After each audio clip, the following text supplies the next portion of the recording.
tahap kedua, tapi beliau mengingatkan, ketahuilah sesungguhnya amar ma'ruf nahi mungkar dengan birrifik, dengan lemah lembut, wal lutuf, sama kelembutan, wa idharus syafaqah, menampakkan belas kasih, warahmah, kasih sayang. Ini sifat-sifat seperti ini adalah sifat-sifat yang pokok, yang inti, yang terbesar pada saat seseorang mau melakukan amar ma'ruf nahi mungkar. Jadi pada intinya amar ma'ruf nahi mungkar itu dilakukan karena apa? Pada intinya amar ma'ruf nahi mungkar itu dilakukan karena kelemah lembutan diri. Jadi pada saat kita mau melakukan amar ma'ruf nahi mungkar, maka munculkan perbuatan kita tersebut, gerakan kita dalam melaksanakan amar ma'ruf nahi mungkar itu munculkan dari jiwa yang lembut, karena kelembutan. Kenapa saya mau mengingatkan orang itu? Karena saya punya sifat lembut, karena menampakkan belas kasih dan rahmat itu pijakan seseorang dalam melakukan amar ma'ruf nahi mungkar. Jadi amar ma'ruf nahi mungkar itu pijakannya bukan merasa diri paling benar.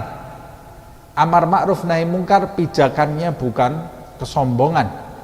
Amar ma'ruf nahi mungkar pijakannya bukan perang, bukan menghakimi orang, tapi amar ma'ruf nahi mungkar pijakannya adalah belas kasih, kelembutan, dan rahmat. Ini sifat dasar yang harus ada bagi setiap orang yang melakukan amar ma'ruf nahi mungkar. Bukankah Nabi Muhammad SAW itu adalah orang yang paling giat dalam amar ma'ruf nahi mungkar? Dan bukankah Nabi Muhammad SAW itu diutus ke alam semesta ini untuk beramar ma'ruf dan bernahi mungkar? Di dalam ayat Allah Subhanahu wa taala berulang-ulang memerintahkan Nabi, wadzakir fa inna dzikra tanfa'ul mu'minin, ingatkan. Itu amar ma'ruf nahi mungkar. Tapi pijakan peringatan tadi, wa ma arsalnaka illa rahmatan lil alamin, kami tidak utus engkau wahai Muhammad SAW kecuali sebagai rahmat untuk alam semesta ini. Jadi peringatan Nabi Muhammad SAW, amar ma'ruf nahi mungkar Rasulullah SAW itu pijakan dasarnya adalah rahmat, kelembutan. Allah Subhanahu wa taala juga berfirman kepada Nabi Musa dan Nabi Harun, faqula lahu, peringatkan Fir'aun, lakukan amar ma'ruf nahi mungkar kepada Fir'aun, faqula lahu qaulan layyinan, ucapan yang lemah lembut, la'allahu yatadzakkar au yakhsha, boleh jadi dia itu nanti ingat dan dia menjadi takut. Allah berfirman kepada Nabi Muhammad SAW, fabima rahmatin minallahi linta lahum walau kunta faddan ghalidhal qalbi lam faddu min haulik. Rahmat, semuanya intinya adalah rahmat dan lemah lembut, belas kasih.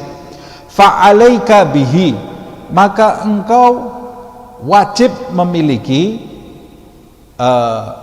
pijakan-pijakan ini, sifat-sifat ini harus ada pada diri kamu yang ingin melakukan amal ma'ruf nahi mungkar. Wala ta'dil anhu, jangan sampai engkau melenceng dari rahmat, jangan sampai engkau berpaling, berpindah dari rahmat, dari belas kasih. Artinya setiap engkau mau memerintahkan kepada seseorang agar melakukan perintah Allah atau mencegah seseorang dari kemungkaran, jangan sampai pijakan dasar kamu itu melenceng dari belas kasih dan sifat rahmat. walaupun engkau pada saat mengingatkan itu tegas. Walaupun engkau tegas, tapi ketegasan kamu ini muncul dari rahmat, muncul dari belas kasih, bukan muncul dari kebencian, bukan muncul dari amarah. Saya memberi contoh di pertemuan yang lalu, seperti seorang ibu atau seorang bapak yang matanya melotot ke arah anaknya yang mau berbuat aneh-aneh gitu ya. Matanya melototnya itu bukan karena benci sama anak itu, tapi justru karena sayang, karena rahmat. Nah, ini pijakan semuanya. Madum tatarju naf'uhu wa husul al-maqsud bihi. Selama itu diperlukan dan diperlukan manfaatnya untuk mencapai manfaatnya dan mencapai maksud. Wa fil hadits, di dalam sebuah hadis disebutkan, maka narifku fi syai'in illa zanahu. Tidaklah rifq, kelemah lembutan itu menghiasi tidaklah kelemah lembutan itu terdapat pada sesuatu kecuali akan menghiasinya. Segala sesuatu yang dilakukan dengan lemah lembut, maka sesuatu itu akan menjadi lebih indah. Tidaklah kelemah lembutan itu terdapat pada sesuatu kecuali kelemah lembutan itu akan menghiasinya. Wa man nuzi'a min syai'in illa syanahu, dan tidaklah kelemah lembutan itu tercabut dari sesuatu kecuali akan menjadikan hal tersebut sesuatu yang buruk, sesuatu yang buruk, sesuatu yang menyeramkan. Amar ma'ruf nahi mungkar, lemah lembut akan menjadi indah. Amar ma'ruf nahi mungkar dengan kebencian akan terlihat buruk, makanya kita harus menghiasi segala sesuatu dengan kelemah lembutan. Wa warada aidan, diriwayatkan juga, innahu la ya'mur bil ma'ruf wa yanha 'anil munkar illa rafiqin fima ya'muru bihi au rafiqun fima yanha anhu, rafiqun fima ya'mur bihi, rafiqun fima yanha anhu. Tidaklah seseorang itu memerintahkan kepada sesuatu yang ma'ruf atau mencegah seseorang dari sesuatu yang mungkar kecuali dengan kelemah lembutan terhadap siapa yang diperintahkan atau lemah lembut terhadap siapa yang dia cegah, dia larang. Nah, ini yang harus digarisbawahi ya. Berapa banyak orang pada saat ini orang melakukan amar ma'ruf nahi mungkar tapi justru menyebabkan kemungkaran. Kata guru saya, amar ma'ruf itu harus dengan cara yang ma'ruf, wa nahyu 'anil mungkar juga harus dengan cara yang ma'ruf. Jangan sampai kita mengajak orang kepada kema'rufan tapi dengan cara yang mungkar, maka itu menjadi suatu kemungkaran. Ajakan kita ini, seruan kita ini menjadi mungkar, atau mencegah seseorang dari mungkar dengan perbuatan mungkar, maka kita menambah kemungkaran di atas kemungkaran, akan menimbulkan kekacauan. Kadang-kadang orang mencegah seseorang dari perbuatan mungkar dengan cara yang mungkar justru menjadikan orang lain yang tidak paham melihat kejadian itu, mencontoh yang mungkar, menjauhi yang mencegah kemungkaran. Karena yang mencegah kemungkaran ini melakukannya dengan cara yang mungkar, atau orang mengajak kepada yang ma'ruf dengan cara yang mungkar. Akhirnya orang di luar yang menyaksikan kejadian itu justru mencontoh yang meninggalkan yang ma'ruf, menjauhi dari ajakan ma'ruf tadi karena dengan cara yang mungkar. Semuanya dilakukan dengan cara yang mungkar. Nah, ini yang perlu Perhatikan. Nah, makanya saya sebutkan di awal, amar ma'ruf nahi mungkar ini perintah wajib, fardu kifayah, pahalanya sangat besar sekali, tapi dalam pelaksanaannya harus berhati-hati. Harus berhati-hati. Karena berkaitan dengan hak orang lain. Wa kadzalika yambaghi lil insan, dan diharuskan pula bagi setiap manusia yang mau melakukan amar ma'ruf nahi mungkar, ayyakuna amilan bima ya'mur bihi mujtaniban lima yanha anhu. Hendaklah dia itu, diwajibkan bagi dia untuk mengamalkan apa yang dia perintahkan kepada orang lain dan menjauhi apa yang dia larang bagi orang lain. Bagaimana orang memerintahkan seseorang melakukan kebaikan tapi dia sendiri meninggalkan, atau mencegah seseorang dari sesuatu yang buruk tapi dia sendiri mendatangi keburukan itu? Nah, ini berarti dia tidak amanat. Salah satu sifat wajib bagi Rasul-Rasul Allah Subhanahu wa ta'ala adalah amanah. Mereka itu amanat. Amanat bagaimana? Kalau mereka memerintahkan, mereka sendiri sudah menjalankan itu. Kalau mereka melarang orang melakukannya, mereka sendiri tidak melakukan. Dan amar ma'ruf nahi mungkar dengan contoh perbuatan itu lebih fasih daripada amar ma'ruf nahi mungkar dengan ucapan. Kalau tindak tanduk kita ini mencontohkan sesuatu yang ma'ruf, orang itu akan lebih mudah mengikuti kita dengan mencontoh daripada mengikuti kita dari ucapan kita. Dari ucapan kita. Ada yang mengatakan tingkah laku seseorang itu lebih fasih daripada ucapannya yang fasih. Nah, makanya kita lihat Nabi Muhammad SAW hidup 63 tahun di dunia ini, mulai menjadi Rasul umur 40, berarti 23 tahun beliau itu berdakwah non-stop, pagi dan petang. Tapi berapa kalimat yang diucapkan Nabi? 23 tahun itu sedikit sekali kalimat yang diucapkan Nabi sehingga bisa dicatat oleh sahabat.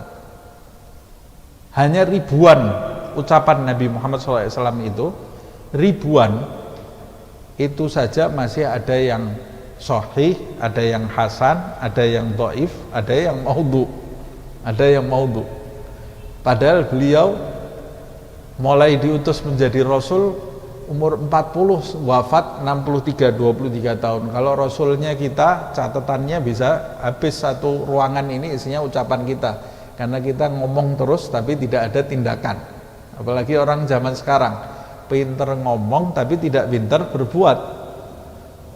Pinter meeting, pinter rapat, pinter musyawarah, tapi setelah itu keluar satu pun tidak ada yang melakukan apa yang disimpulkan di dalam ruangan tadi, atau bahkan melakukan lawan katanya. Nah, kalau kita meneliti kehidupan Nabi Muhammad SAW, itu menunjukkan Nabi Muhammad SAW itu sedikit berbicara, tapi banyak mencontohkan kepada sahabat. Makanya kita lihat sahabat itu semua mengikuti jalan hidup Rasulullah SAW. Begitu pula para sahabat, begitu pula para tabi'in dan para pewaris Nabi Muhammad SAW. Nabi itu bicaranya sedikit, padat, dan banyak makna. Nah, kita juga harus seperti itu. Sedikit berbicara, banyak mencontohkan, terutama kepada keluarga kita sendiri, kepada anak kita sendiri. Harus banyak mencontohkan. Nah, bapak zaman sekarang ini waktunya adzan maghrib, ayo nak sholat. Bapaknya sendiri masih nonton HP. Ayo cepat sholat, wudu, sholat, pergi ke masjid, taklim di masjid. bapaknya tiduran nonton HP. Lah anaknya kan pasti bingung, nih bapak saya ini gimana sih? Marah-marah nyuruh saya ke masjid, tapi dia sendiri tiduran lihat HP. Atau bapaknya sambil marah-marah bicara ke anaknya, awas ya, jangan jadi anak pemarah. Loh, dia sendiri yang ingatkan sama marah. Dia sendiri mengingatkan itu dengan marah-marah. Anaknya bingung, loh, saya tidak boleh jadi pemarah, tapi dia sekarang ini sedang marah kepada saya. Padahal apalagi anak kecil. Anak kecil itu dia merekam, melihat tindak tanduk orang tuanya, dia lebih mudah mencontoh amal perbuatan orang tuanya daripada ucapannya. Nah, di samping itu, orang yang memerintahkan kepada kebaikan tapi dia sendiri meninggalkannya dan mencegah dari kemungkaran tapi dia sendiri mendatangi kemungkaran itu, perbuatan buruk itu, dosanya sangat besar di hadapan Allah Subhanahu wa taala. Malam di mi'rajkannya Nabi Muhammad SAW, Nabi melihat sekelompok kaum memotong bibir mereka bimagharid minan nar, dengan gunting yang terbuat dari api. Dipotong bibirnya, tumbuh lagi, potong bibirnya, tumbuh lagi. Ditanya, itu siapa wahai Jibril? Mereka itu sekelompok orang yang mengajak orang kepada kebaikan tapi mereka sendiri meninggalkannya, mencegah dari kemungkaran tapi mereka sendiri mendatanginya. Na'udzubillah min dzalik. Allah sendiri menegur, ya ayyuhalladzina amanu lima taquluna ma la taf'alun kabura maqtan 'indallahi an taqulu ma la taf'alun. Hai orang-orang yang beriman, mengapa kalian itu mengucapkan hal-hal yang kalian sendiri tidak melakukannya? Kabura maqtan 'indallah, sangat besar murka Allah Subhanahu wa taala atas perbuatan kalian mengucapkan hal-hal, memberikan nasihat yang kalian sendiri tidak melakukannya. Ya Allah. Nah, makanya ini berat sekali ini ya. Wah, Ustaz, saya mulai besok tidak mau amar ma'ruf nahi mungkar. Dosa juga kamu. Jadi ini maju kena, mundur kena ini ya. Tidak mau amar ma'ruf nahi mungkar, dosa juga. Amar ma'ruf nahi mungkar, tapi kalau kamu tidak melakukan sendiri untuk diri kamu, dosa juga. Murkanya Allah sangat besar. Terus saya di mana ini? Tengah-tengah ini. Jalan salah, mundur salah. Nah, jadi apa yang harus saya lakukan? Ya, kamu harus tetap amar ma'ruf nahi mungkar dan memaksa dirimu untuk menjalankan apa yang kamu ucapkan. Loh, kalau suatu saat saya tergelincir, ya minta ampun kepada Allah Subhanahu wa taala, kembali lagi. Nah, yang dimaksud di dalam nasihat Habib Abdullah bin Ali Al-Haddad dan ayat Al-Qur'an yang saya baca dan riwayat peristiwa Mi'rajnya Nabi itu adalah mereka yang memang betul-betul tidak punya keinginan menjalankan nasihatnya sendiri. Tapi kalau orang memerintahkan kepada kebaikan, dia melaksanakan kebaikan itu, suatu ketika namanya manusia tergoda dia oleh setan meninggalkan kebaikan yang dia nasihatkan, lalu dia sedih, bertobat kepada Allah Subhanahu wa taala, memerintahkan orang umpamanya sholat, ayo sholat, jangan sampai ketinggalan, sholat fardu jangan sampai ketinggalan. Namanya manusia, tahu-tahu dia lagi asik ngobrol sama temannya, sama kelupaan, padahal tadi sudah tahu adzan dia. Tidak segera sholat, dia ngobrol, kelupaan keluar waktu sholat. La ilaha illallah, padahal saya baru ceramah di masjid kemarin, jangan ketinggalan sholat ini ya. Dosa tidak? Dosa kamu, karena itu lupanya setelah ingat. Kecuali kalau kamu betul-betul lupa dari sebelum adzan, kamu lupa, memang tidak sholat karena lupa 100%, ya tidak ada hukumnya, namanya orang lupa. tapi ini sudah waktunya azan, kamu bisa segera sholat, kamu duduk-duduk ngobrol sampai lupa. Ngobrolnya untuk sesuatu yang tidak manfaat lagi, main catur, tidak ada manfaatnya, sampai lupa sholat dia. Dosa atau tidak? Dosa. Terus kemarin gimana nih, saya baru ceramah, kabura maktan indallah. Nah, kamu tidak termasuk ini, karena kamu kan menyesal, tergelincir kamu dalam suatu kesalahan, terus kamu itu menyesal, lalu kamu memperbaiki dirinya.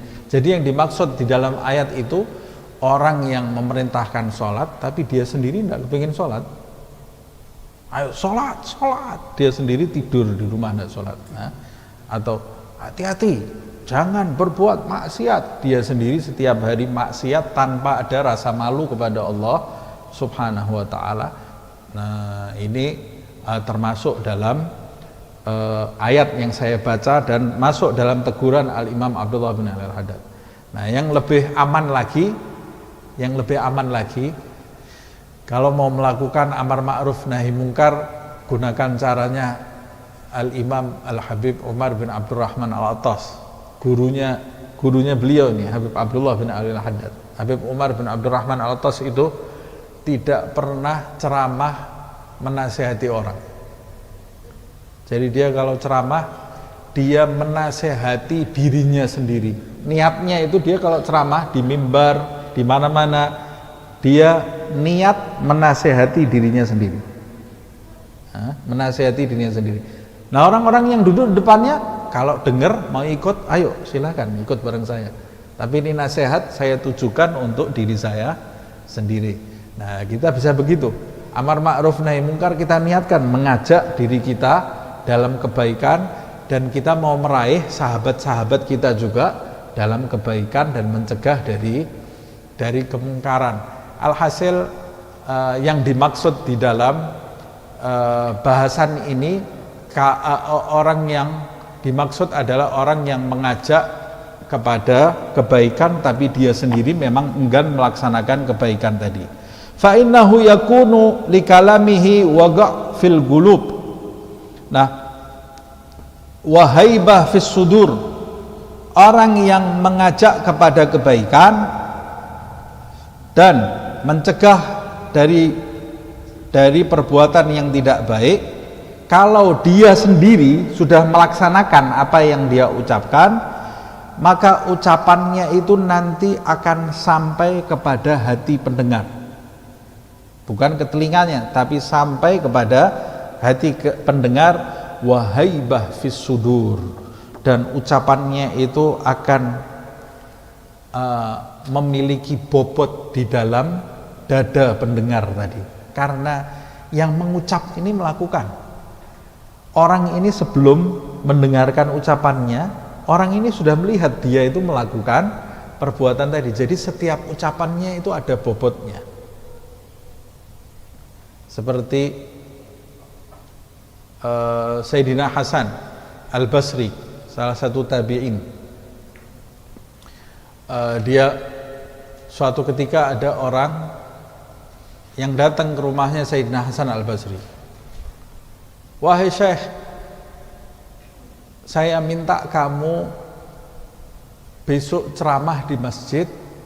Kalau kamu sedang ceramah, ingatkan orang-orang ini agar membebaskan budak. Di masa itu masih banyak budak gitu ya, agar membebaskan budak supaya perbudakan itu semakin cepat dientaskan. Banyak budak yang dientaskan supaya perbudakan itu cepat hilang. Saya minta kamu mengingatkan manusia agar memerdekakan budak, pahalanya sangat besar. Baik, kata Sayyidina Hasan Al-Basri. Baik, saya akan ingatkan orang-orang.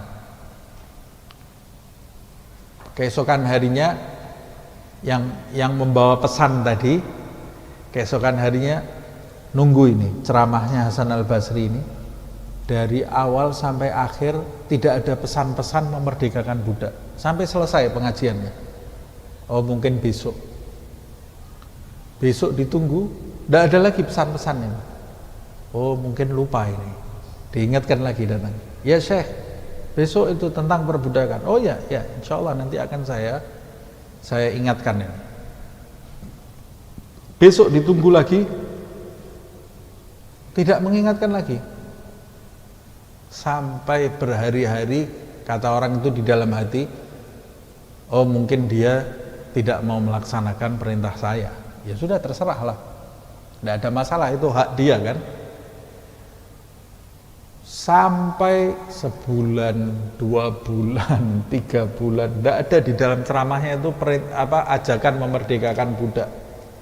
Sampai bulan ketiga atau bulan keempat, baru dia naik di mimbar, ceramahnya semuanya tentang memerdekakan budak dari awal sampai akhir.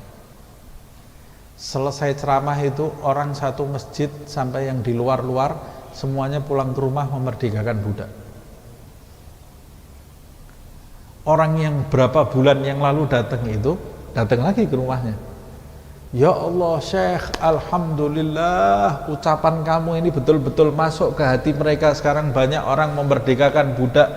Tapi sayangnya kok setelah berapa bulan, kok tidak dari dulu, kata dia. Tidak dari dulu waktu saya bicara, kok setelah berapa bulan, coba dari dulu. Kata Syekhnya, berapa bulan yang lalu kamu datang, saya belum punya uang untuk beli budak dan memerdekakan. Saya sendiri ini belum pernah memerdekakan budak. Dan saya tidak pernah memberikan nasihat yang saya sendiri tidak melaksanakan nasihat tadi. Jadi selama berapa bulan itu, berbulan-bulan dia mengumpulkan uang untuk beli budak, kemudian dia merdekakan. Nah ini tabiin, ini lain ini ya. Zaman sekarang enggak ini. Ayo sedekah yang banyak, dia sendiri punya uang pelit. Yang ceramah ini suruh sedekah enggak mau nih yang ceramah. Ustadznya ini enggak mau sedekah ini ya. Ayo khidmah, bantu, melayani orang, dia sendiri seperti raja. Ya ilaha illallah. Harusnya kamu yang paling depan melakukan itu. Nah, Nabi Muhammad SAW itu memerintahkan orang sedekah. Nabi itu berani sedekah. Nabi memerintahkan orang untuk berkhidmat, melayani orang lain. Nabi ini pelayannya umat yang luar biasa, pelayan yang paling agung. Nah, pelayannya Allah Subhanahu wa ta'ala. Subhanallah.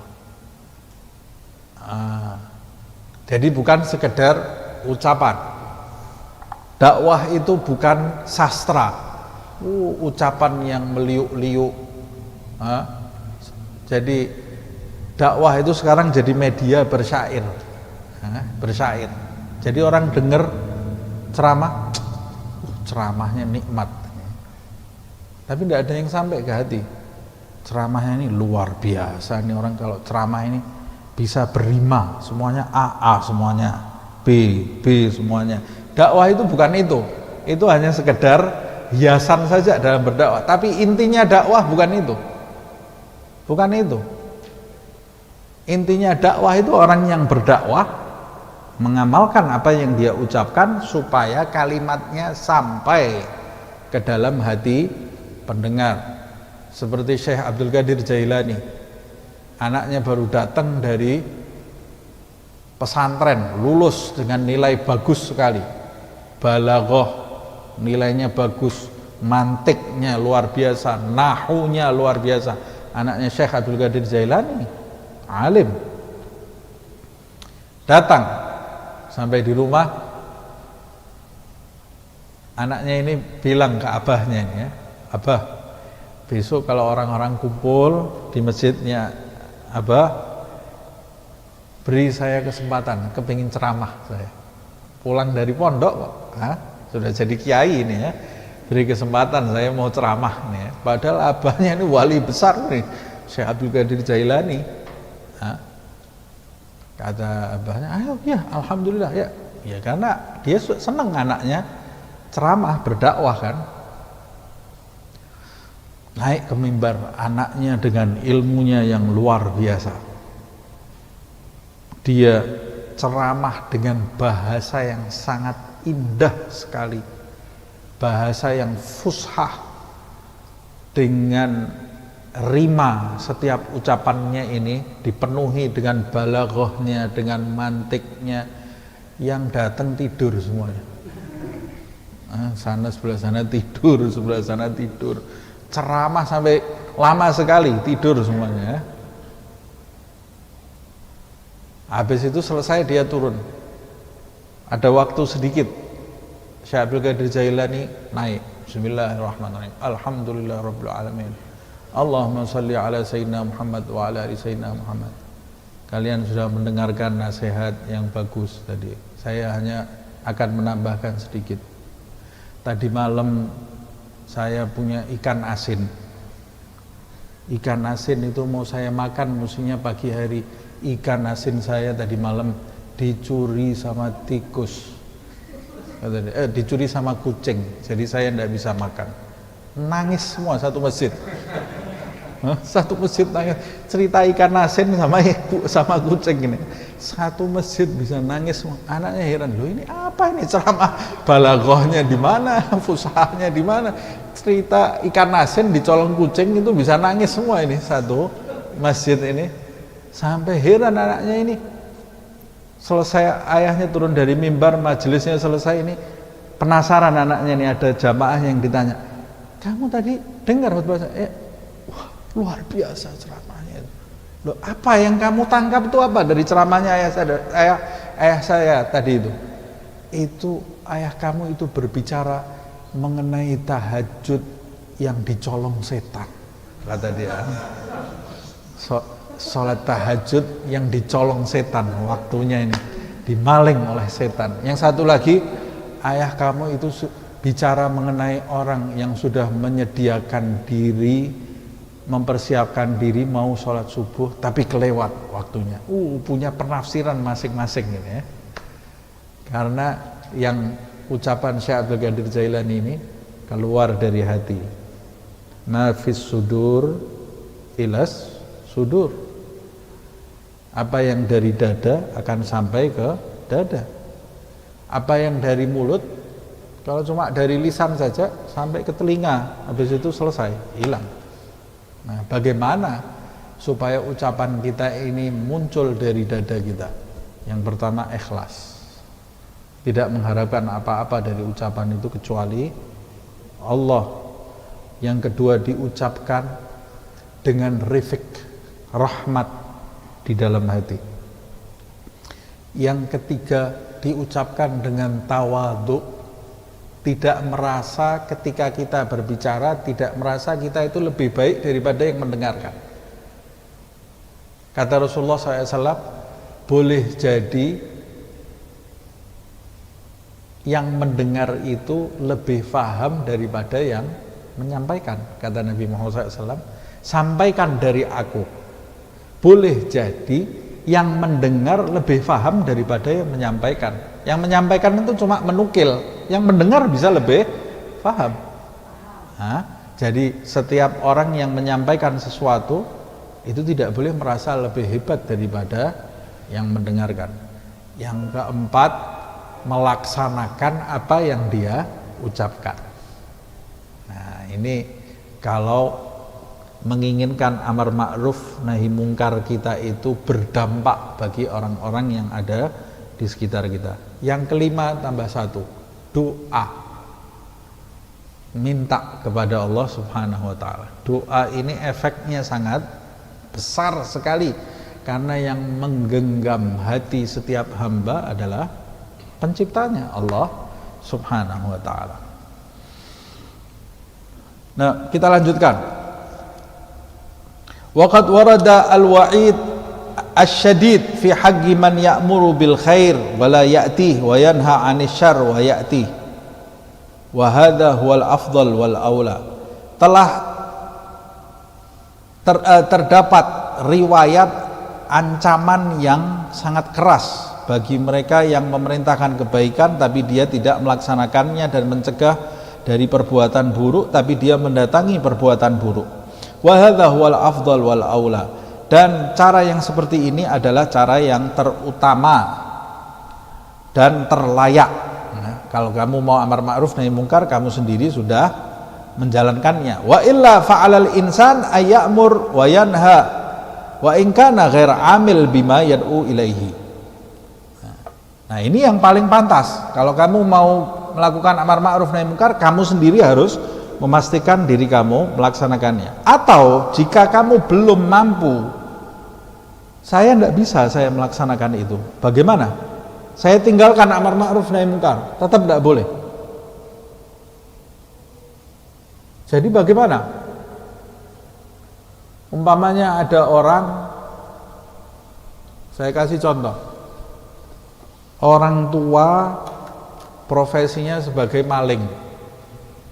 Profesi tidak maling itu ya, profesi yang tidak benar itu kan.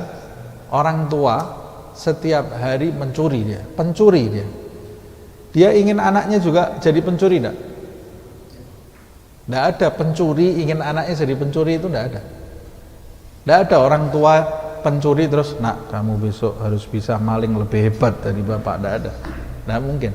Pasti pencuri dia ingin anaknya tidak seperti dia, anaknya harus lepas nanti dari perbuatan mencuri. Koruptor pasti kalau ditanya anak kamu, mudah-mudahan nanti anak kamu nyontoh kamu ya, oh jangan, walaupun dia koruptor, dia tidak mau anaknya ini. Makanya kita lihat ada orang, kita lihat orang tuanya nggak bener, anaknya tetap disekolahkan di pesantren, diajarkan. Jangan kita caci, orang tua tidak bener anaknya dimasukkan pesantren. Nah, itu dia berarti menginginkan anaknya tidak seperti dia. Jangankan yang terlihat betul-betul buruk, yang tidak terlihat keburukannya, kita kembali kepada diri kita sendiri saja. Kita ini kan kalaupun berbuat maksiat tidak terang-terangan dan tidak viral, mudah-mudahan ditutupi kekurangan kita di dunia dan di akhirat. Tidak terang-terangan dan tidak viral. Tapi kalau ada orang mendoakan, mudah-mudahan ya nanti anak kamu mencontoh kamu besarnya, kita bilang amin. Kita pasti bilang jangan, anak saya harus lebih hebat dari saya, lebih baik dari saya. Kenapa? Karena kita tahu diri kita ini banyak kekurangan. Kita tahu kita ini banyak kekurangan, tapi kan kita tidak ingin anak kita kurang seperti kita. Paham maksud saya? Nah, jadi kalau saya melakukan perbuatan maksiat dan belum bisa mentas dari perbuatan maksiat ini, ketika saya melihat orang lain melakukan perbuatan maksiat seperti yang saya lakukan, walaupun saya belum bisa mentas, saya tetap wajib memberikan nasihat kepada orang itu, karena pada intinya syafaqah, rahmah, belas kasih, rahmat, seperti belas kasih dan rahmatnya bapak kepada anak. Saya tidak ingin orang itu seperti saya. Nah, itu pada intinya. Nah, kan banyak orang, Ustadz, masa saya suruh amar ma'ruf nahi mungkar, saya sendiri masih seperti inilah. Kamu mau nunggu jadi waliullah sampai mati kamu tidak amar ma'ruf nahi mungkar? Loh, jadi bagaimana Ustadz? Ya sudah, seperti apapun diri kamu, kamu lihat kekurangan diri kamu, kamu paling tidak mengharapkan orang lain jangan seperti kamu. Seperti ada orang merokok, memberi nasihat kepada orang lain, kamu jangan merokok. Dia ngasih nasihat sama megang rokok nih, kamu jangan ngerokok nih. Kalau umpamanya kita dinasihati sama perokok, umpamanya, kamu jangan merokok. Tidak boleh di dalam hati kita, yang nasihati sendiri megang rokok, nasihati saya. Tidak boleh. Kita harus tetap menerima itu, karena itu termasuk rahmat dia. Berarti dia sudah mengetahui rokok ini tidak baik, dan dia menginginkan kita jangan jatuh ke lubang seperti yang dia lakukan. Walaupun rokok itu tidak haram. Nah, sama seperti itu pemabuk umpamanya, megang minuman kerasnya lalu menepuk badan kita, jangan suka minum ya. Maksud kita mungkin ini gila ini orang, dia sendiri minum kok ngelarang saya minum. Loh, itu rahmatnya dia ini ya, rahmatnya dia.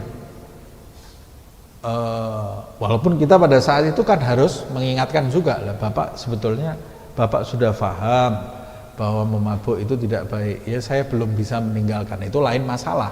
Dia belum bisa meninggalkan.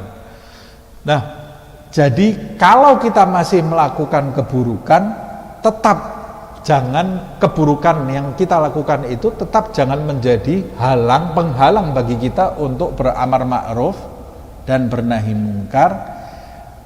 Kita melakukan itu disertai penyesalan di dalam hati dan keinginan untuk mentas dari perbuatan buruk tadi, itu lebih baik daripada kita melakukan dua kesalahan. Kesalahan yang pertama, kita melakukan perbuatan buruk. Kesalahan yang kedua, kita tidak mencegah orang lain dari perbuatan buruk. Orang jatuh ke jurang dia. Ada orang lain mau jatuh ke jurang. Masa saya ingatkan, saya jatuh ke jurang, nggak saya ingatkan dia. Saya ajak jatuh ke jurang. Dosa saya, biarkan orang itu jatuh ke jurang sama seperti saya. Ada orang buruk. Itu tidak baik kan, orang buruk. Ada seburuk-buruknya orang. Seburuk-buruknya orang itu apa? Orang buruk yang berdakwah agar orang lain menjadi buruk seperti dia. Ini seburuk-buruknya orang. Kaki tangan setan dan iblis. Kita jangan jadi kaki tangan setan dan iblis.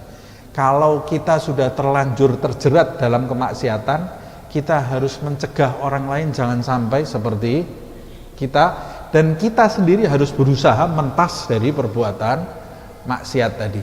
Nah, makanya dia mengatakan wahada afdal wal aula. Yang ideal, yang pantas, pelaku amar ma'ruf nahi mungkar itu dia sendiri melaksanakan apa yang dia ucapkan. Tapi wa illa fa'alal insan ayyamur wa yanha wa in kana ghair amil bima yad'u ilaihi. Nah, tapi kata beliau, sebaiknya manusia itu tetap memerintahkan kepada kebaikan, mencegah dari kemungkaran, walaupun dia belum melakukan apa yang dia serukan. Fa innal alim alladzi la ya'mal bi ilmihi wa la yu'allimhun nas akhassu halan wa ashadda iqaban minalladzi yu'allim wa la ya'mal.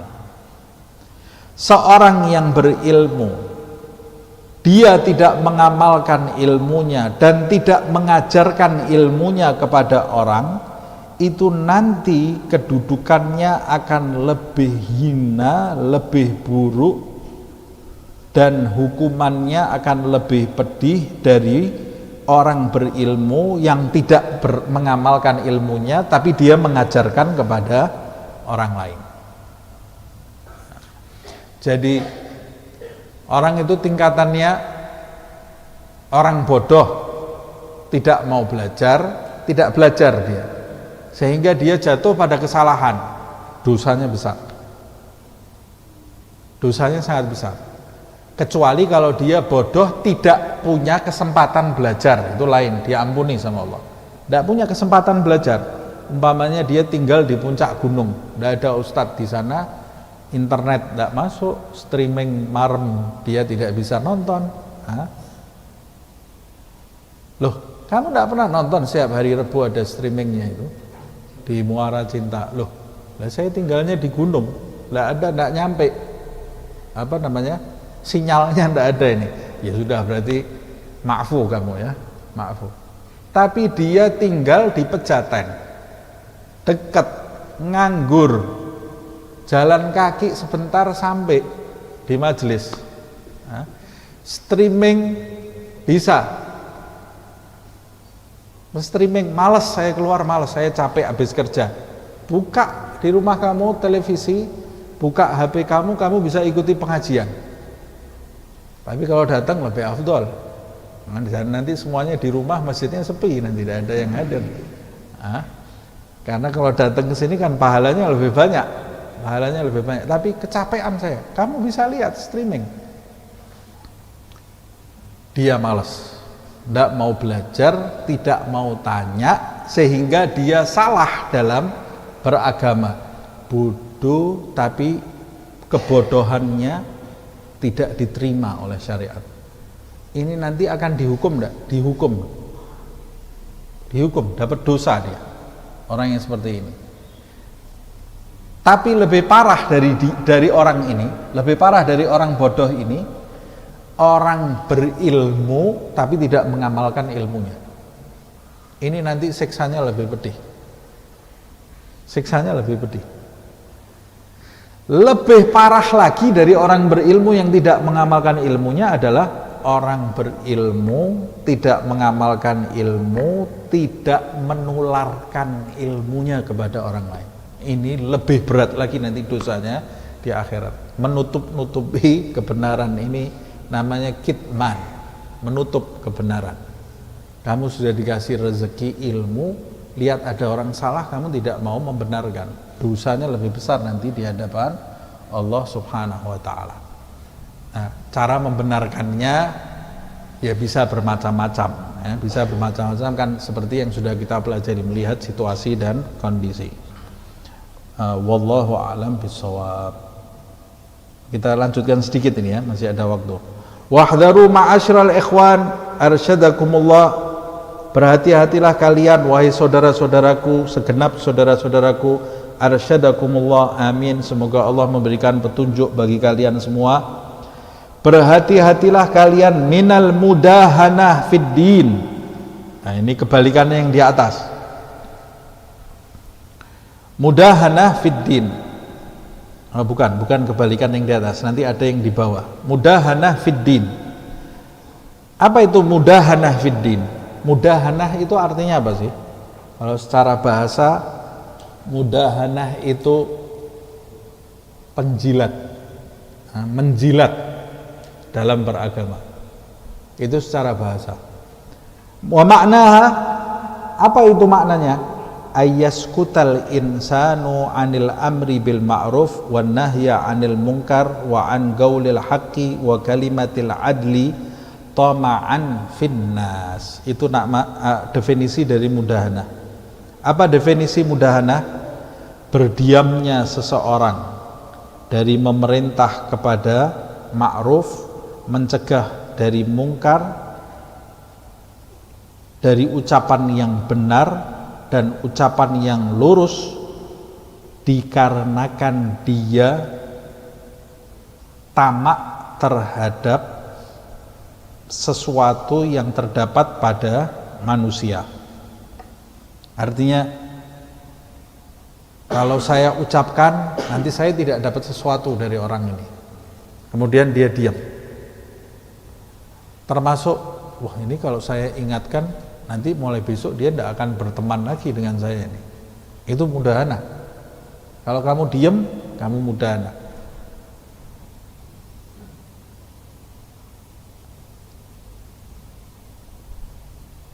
Nah, sebagian besar manusia banyak melakukan praktek ini di zaman ini ya. Kadang-kadang itu teman sama teman sendiri. Ya Allah, ucapannya itu manis terus. Wah, kamu luar biasa. Padahal dia tahu ini salah. Wah, sholat kamu, masya Allah. Padahal sholatnya tadi tidak pakai tumak nina. Jadi semuanya manis. Hati-hati ini. Kalau ada orang semua ucapannya manis, ini jangan seneng dia kita dengan orang seperti ini. Ini pasti tidak betul. Cari teman yang suka mengkritik kita. Teman kita yang betul adalah yang banyak mengkritik kita, memperbaiki kita. Kalau kita berbuat salah, dia memperbaiki kesalahan kita, itu teman kita betul. Tapi kalau kita salah, dia tetap memuji kita, oh ini bukan teman, ini penjilat ini ya. Nah, sebagian besar manusia di zaman ini penjilat. Sebagian besar basa-basi semuanya. Senyumnya basa-basi, pelukannya basa-basi, ketawanya basa-basi, basi betulan itu ya. Basi betulan ya.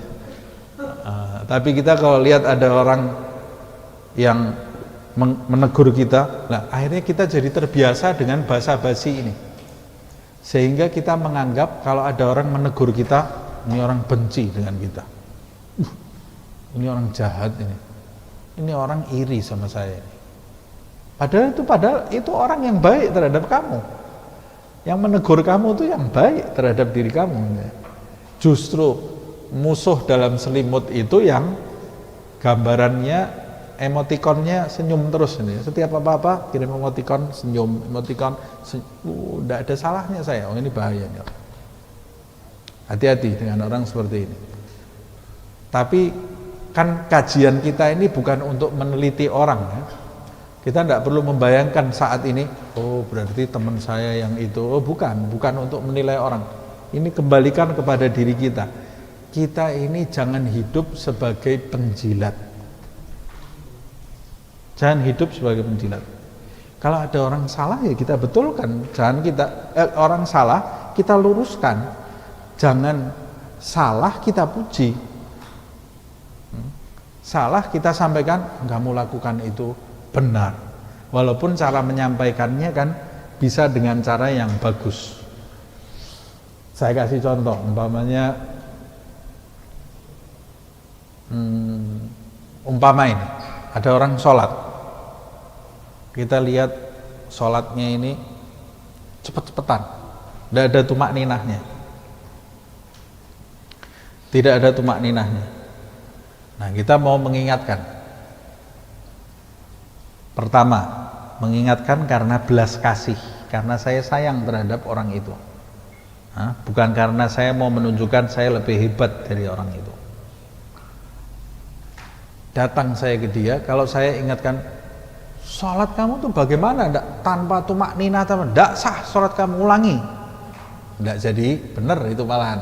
Tapi saya boleh mengingatkan begini, sholat kamu itu Masya Allah, mudah-mudahan diterima oleh Allah Subhanahu Wa Ta'ala. Sholat kamu sudah bagus, tadi saya kedengaran sedikit bacaan kamu juga benar.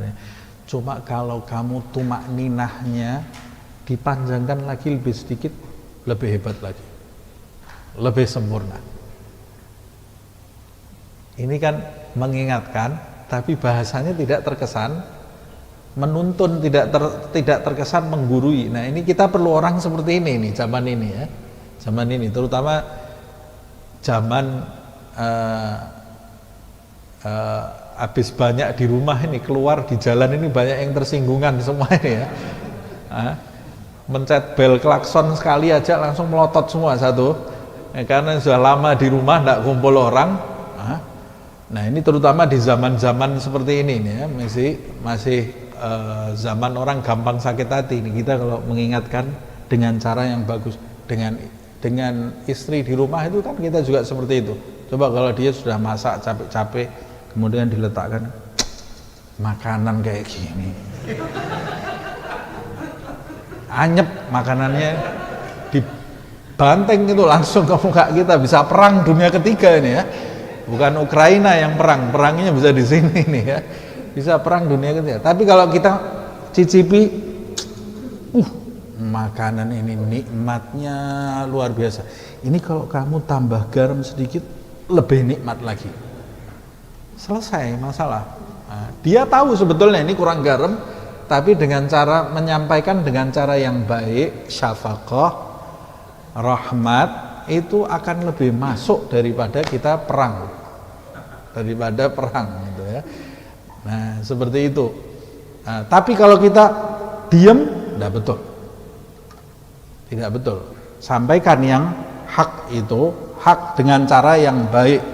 Wa tawaggu'an lima yasulu minhum min jah au mal, atau dia diam dari kebenaran itu karena mengharapkan akan memperoleh kedudukan atau harta, au hadzin min hududid dunya, atau segala sesuatu dari kerendahan dunia ini, dari kehinaan dunia.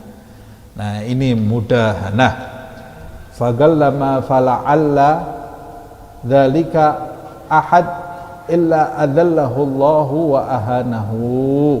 Na'udzubillah min dzalik wa sallata alaihin nas wa hurima ma yarjuhu mimma fi aidihim. Orang yang seperti itu boleh jadi oleh Allah Subhanahu wa taala akan direndahkan, dihinakan, dan manusia nanti akan menguasai dirinya. Dirinya ini akan dikuasai oleh manusia. Orang yang mengejar-ngejar manusia, butuh dengan makhluk, nanti suatu saat dia akan dijajah oleh makhluk itu. Kita kalau butuh dengan makhluk, butuh penilaian makhluk, tanpa kita sadari kita ini terjajah oleh makhluk tadi. Kalau kita perlu penilaian makhluk, pasti kita mau keluar sudah tidak jadi diri kita sendiri. Saya pakai baju, mau pakai baju, ini kalau saya pakai baju ini nanti itu cocok apa enggak ya? Nanti saya diremehkan sama si fulan.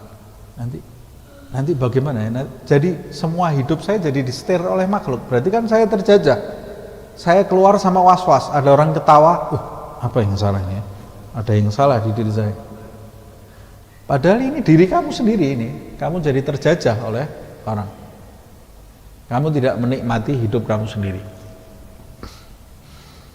Nah, jangan sampai kita melakukan sesuatu mengharapkan penilaian manusia. Orang yang mengharapkan penilaian manusia, hidupnya pasti akan banyak kecewa.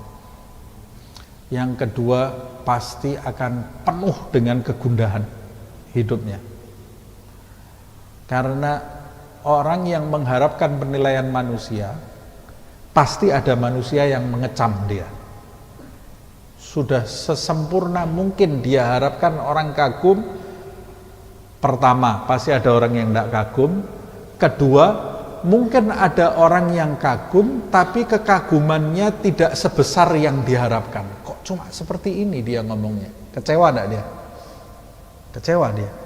Nah, ujung-ujungnya nanti orang kalau sudah kecewa, banyak sumpek, gundah hidupnya terhadap sekelilingnya, lihat orang jadi pesimis, ujung-ujungnya nanti dia mengucilkan diri, tidak mau kumpul orang, marah sama semua orang.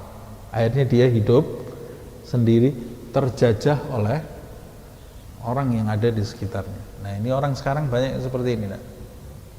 Banyak yang seperti ini. Nanti kalau sudah hidup sendiri terus, lama-lama depresi, minum obat. Na'udzubillah min dzalik ya. Banyak orang stres ini zaman sekarang. Ya, karena apa? Pada mulanya dia itu mengharapkan penilaian dari orang. Nah, saya baru menyelesaikan membaca kitab Ta'riful Khalaf fi Siyaris Salaf. Nah, itu diterjemahkan bukunya Nasihat dari Jalan Hidup Para Salaf untuk Generasi Penerus, karangan Habib Muhsin bin Abdullah Assegaf. Buku yang luar biasa, bukunya tidak terlalu tebal, buku luar biasa. Nanti mungkin sebentar lagi akan terbit. Itu apa yang diucapkan, nasihat untuk manusia di zaman ini. Jadi seperti orang sekarang ini melakukan banyak hal bukan untuk dirinya sendiri, untuk orang lain. Lihat itu, apalagi ada media sosial. Jalan-jalan ke satu tempat, jalan-jalan ke satu tempat itu, sampai di tempat itu dia tidak menikmati tempat itu. Foto sana, foto sini, foto. Media sosial ingin mengharapkan like dari orang. Kalau di like orang, wah ini bagus ini, yang nge-like ada 1000. Kalau yang like 12, sumpek. Saya sudah sampai sini ngeluarkan uang, yang like cuma 12 orang ya. Jadi hidupnya karena like ini ya, karena follower ini hidupnya ini ya. Wah, ini berarti ini subscriber saya ini tidak ada yang loyal sama saya. Saya benci semua sama subscriber ini. Akhirnya jadi benci deh. La ilaha illallah. Hidupnya semua ini untuk penilaian orang. Mau merayakan pernikahan, malu nanti dilihat sama fulan, kita cuma makannya umpamanya cuma segini nih. Akhirnya ngutang ke orang untuk merayakan pernikahan. Selesai pernikahan tidak tambah bahagia, tambah pusing.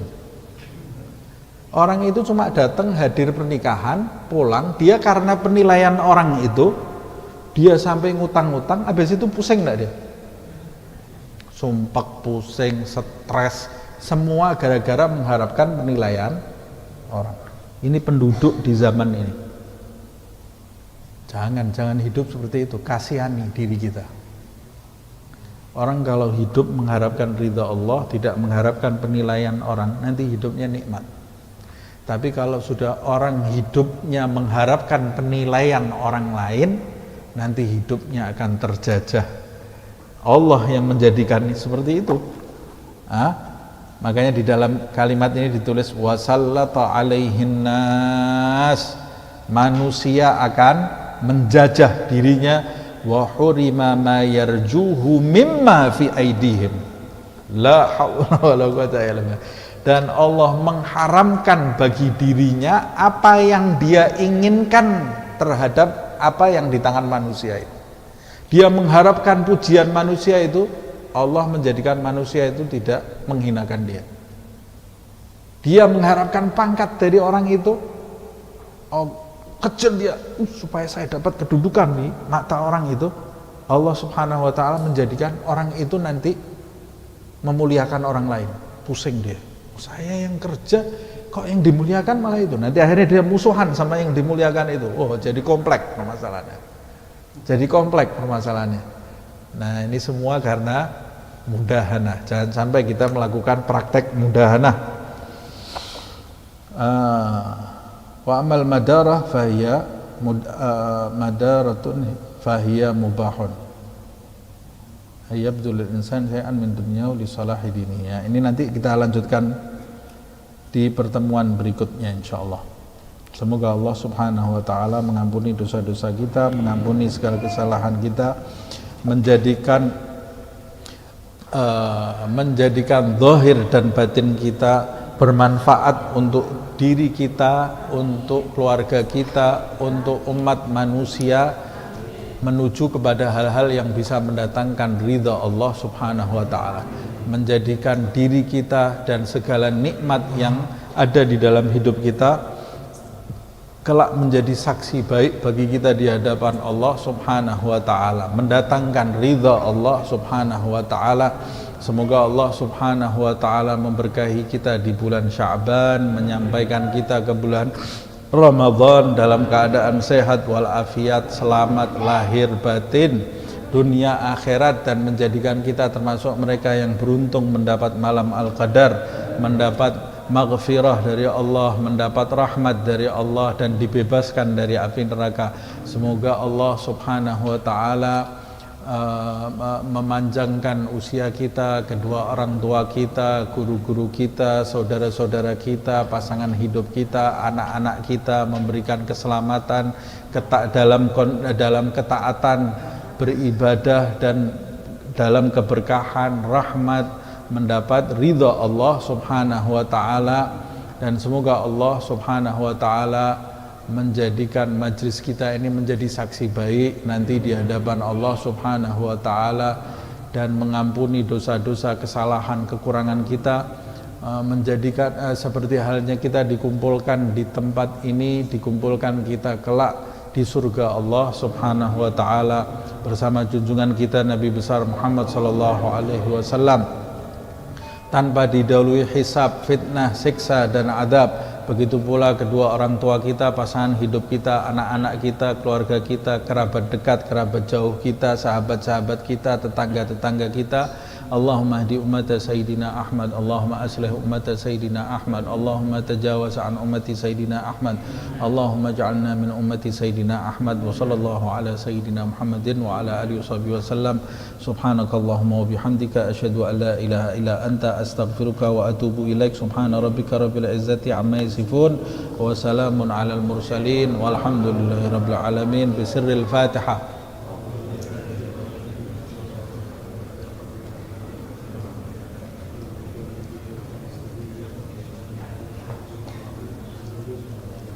يا ربنا اعترفنا بأننا اغترفنا وأننا أسرفنا على لظى أشرفنا فتب علينا توبة تغسل لكل حوبة واستر لنا العورات وآمين الروعات واغفر لوالدينا ربي ومولودينا والأهل والإخوان وسائر الخلان وكل ذي محبة أو جيرة أو صحبة والمسلمين أجمع آمين ربي اسمع فضلا وجودا منا لا باكتساب منا بالمصطفى الرسول نحظى بكل سول بالمصطفى الرسول نحظى بكل سول بالمصطفى الرسول نحظى بكل سول صلى وسلم ربي عليه عد الحق وآله وصحبه عدد تخصيص ربي والحمد للإله في البدء والثناء سبحانك اللهم وبحمدك أشهد أن لا إله إلا أنت أستغفرك وأتوب إليك سبحان ربك رب العزة عما يصفون وسلام على المرسلين والحمد لله رب العالمين. قبول إن شاء الله.